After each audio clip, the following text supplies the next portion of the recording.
The Bayelsa State 2023 governorship election came to a final conclusion on Monday, with the candidate of the People's Democratic Party (PDP), Senator Doye Diri, declared winner of the polls. That Diri Doye of PDP, having satisfied the requirements of the law, is hereby declared the winner and is returned elected.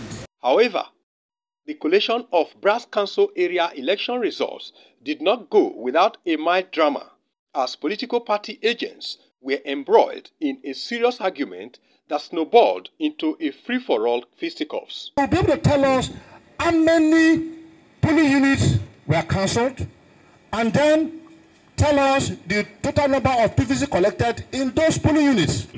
Whose own party deputy candidates went on campaign on Brass. He said, push them inside the water, kill them, and let them die. It's okay. He said so. He said so. At least one house. Can we have one house? Victor. Mr. Victor. Mr. Victor.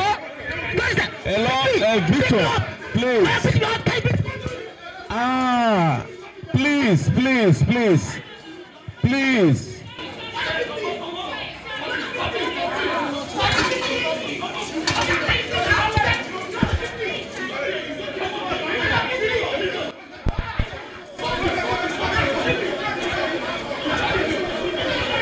As at the time of filing this report, wild jubilations had erupted in YENAGOA and other parts of the state.